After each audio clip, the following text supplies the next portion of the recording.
This is what my voice looks like. Yes, you heard that right. This is a fun way to create a laser light show at home with your own voice or even your favorite song. There are a couple of different ways of visualizing sound. Today we're using lasers with our sonic laser device, which I'll show you how to build in a second. Lasers are made when individual photons bounce between mirrors, building up energy, and then escape through a small opening. Lasers are super cool and have many uses in everyday life. They are particularly cool when we have one of our laser light shows playing in the Dome Theater. The shapes in our laser light shows are programmed by a computer and choreographed to sound, but the shapes we'll be making today are of the actual sound waves themselves. These are the materials that you'll need to build your sonic laser device. Now, these are the things that we used. You might find different things that are similar that work just as well. But first off, you'll need some kind of a stick. We used a paint stirring stick for ours. And then you'll need a mirror. And these little mirrors are sticky backed, so they will actually stick to the balloon that I'll show you here in a minute. You'll need balloons. These are 12-inch balloons. I would go with 12-inch. Don't go with a smaller size because you do need it big enough to be able to stretch over the opening of your container. You'll need a rubber band. You'll need some tape, and you'll need a laser pointer. You'll need a can. So this is a lemonade can.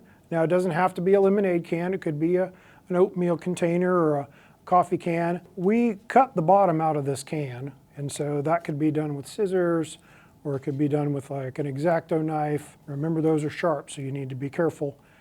Maybe get some help if you need it. But then we taped the bottom of it just to give it a smoother edge. Once we're done with that, the next step is to create a diaphragm on it with the balloon. And we'll take the balloon and we're going to cut it right close to where it joins the neck of the balloon. Not all the way down, but about right there. So you have a nice amount to work with right here. So the next part is going to be stretching the balloon over the opening of the can. So you're going to make an opening, and you can put your fingers in between. Now this would be a good thing to get someone to help you with this because it can be a little bit tricky to actually stretch the balloon over while the can is just sitting there. It works best if you can have someone else hold the can so it stays in place while you stretch the balloon over. So we're just going to start here, and you get the balloon on the outside edge there. Stretch.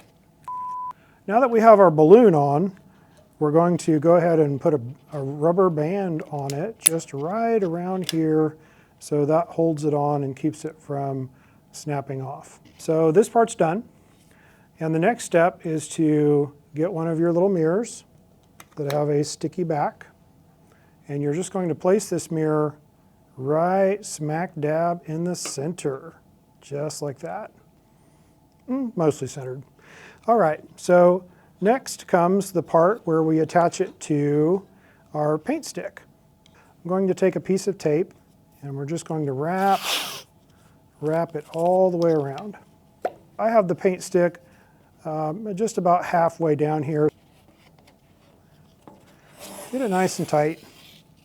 Maybe go overlap a little bit so it's on there really well. And this is painter's tape, so it tears really easily, so it really works quite well for this. So now what we're going to need to do is we're going to need to make a mount for our laser. And the laser needs to be at an angle so that when you turn it on, it actually hits the mirror. So that's important. So we need to create a little bit of a wedge. Now I'm going to be using tape, and this is really the simplest way to do it, but if you wanted to get a little fancier, you could use a piece of wood or something else as a wedge. But what we're going to do is I'm just going to start out with the tape, and I'm just going to kind of make a roll, kind of a ball of tape here to use as a wedge. So I'm not really sure how much I'm going to need, and this is just going to be a process where you just experiment, you just do a little bit of trial and error. All right, so now that I've made my wedge, I'm going to actually tape it to the stick. So I've got it about an inch and a half or so from the end there. And I'm just going to go ahead and wrap the tape around all the way around there so that it's on there very nicely.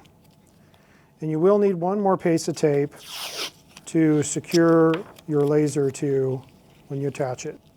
Now that we've built this sonic laser device, let's take a look at how to operate it. So I have my little laser pointer here, and it has the button to activate the laser, and so we need some way for that to stay on. So we've just used a little piece of tape, and pretty simple, but if you wrap it around and get it on there nice and tight, the pointer will stay on. You can see it there. So now we need to attach it to the piece of wood here, and I'm just going to use another piece of tape and secure it that way. It needs to hit the mirror, so you might need to move it around and do a little bit of adjusting to make sure it is hitting the mirror.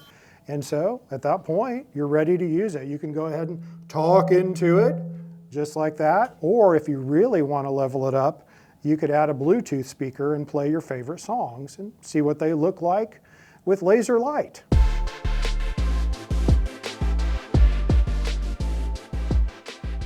During our testing, we did find that lower voices do tend to work better with this.